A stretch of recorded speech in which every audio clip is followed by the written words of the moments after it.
ప్రభునందు ప్రియులారా, ప్రభునామమున మీకు వందనములు.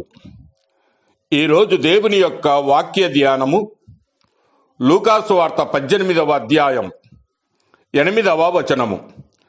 ఆయన వారికి త్వరగా న్యాయము తీర్చును, వారి విషయమే గదా ఆయన దీర్ఘశాంతము చూపుచున్నాడని మీతో చెప్పుచున్నాను.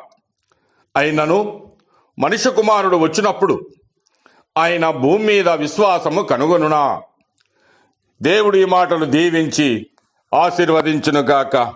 గమనించండి ప్రియులారా, ప్రభువు వచ్చినప్పుడు ఆయన భూమి మీద విశ్వాసము కనుగొనునా అని సెలవిస్తూ ఉన్నాడు. విశ్వాసము అనగా హెబ్రీయులకు రాసిన పత్రిక 11వ అధ్యాయము 1వ వచనము ప్రకారము విశ్వాసమనున్నది నిరీక్షింపబడు వాటి యొక్క నిజ స్వరూపమును, అదృశ్యమైనవి ఉన్నవనుటకు రుజువై ఉన్నదని వాక్యము సెలవిస్తూ ఉన్నది. అనగా మనము విశ్వసించినది మనము చూడగలగాలి. యాకోబు పత్రిక 2వ అధ్యాయం 26వ వచనములో ప్రాణము లేని శరీరము ఎలాగు మృతమో అలాగే క్రియలు లేని విశ్వాసమును మృతమని సెలవిస్తూ ఉన్నాడు.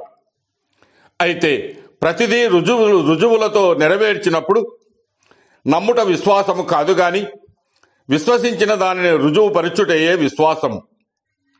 ప్రపంచములో విజ్ఞానము పెరిగే కొద్దీ విశ్వాసము తరిగిపోవటం మనము చూస్తూ ఉన్నాం. అయితే నీతిమంతుడు విశ్వాసమూలముగా జీవించును అని వాక్యము సెలవిస్తూ ఉన్నది.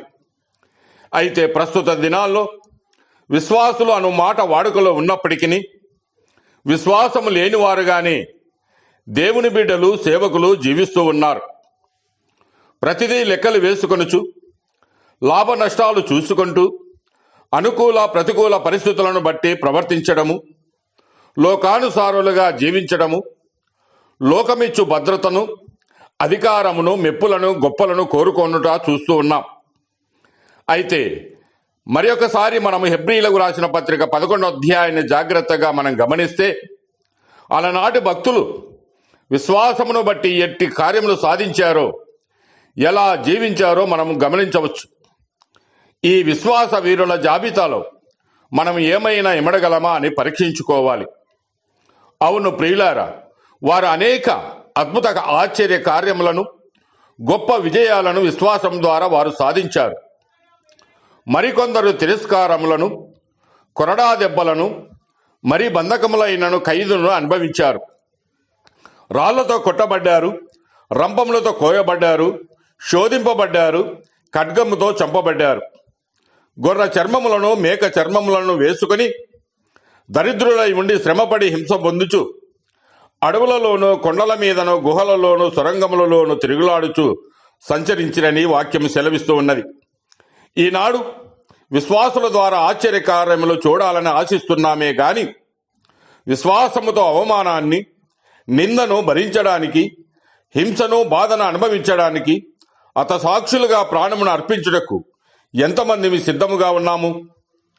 తిమోతీయులకు రాసిన 2వ పత్రిక 1వ అధ్యాయం 12వ వచనాన్ని గమనిస్తే, ఆ హేతువు చేత ఈ శ్రమలను అనుభవించుచున్నాను గాని నేను నమ్మిన వాణ్ణి ఎరుగుదును గనుక సిగ్గుపడను. నేను ఆయనకు అప్పగించిన దానిని రాబోవుచున్న ఆ దినము వరకు ఆయన కాపాడగలడని రూఢిగా నమ్ముచూ ఉన్నానని పౌలు కలిగి ఉన్నటువంటి విశ్వాసాన్ని కలిగి దేవుడు దేనికి శిల్పియు నిర్మాణకుడై ఉన్నాడో పునాదులు గల పట్టణం కొరకు ఎదురు చూసువారముగా ఉందాం. మన విశ్వాసాన్ని మనము కాపాడుకుందాం. దేవుడు మిమ్మల్ని దీవించి ఆశీర్వదించునుగాక.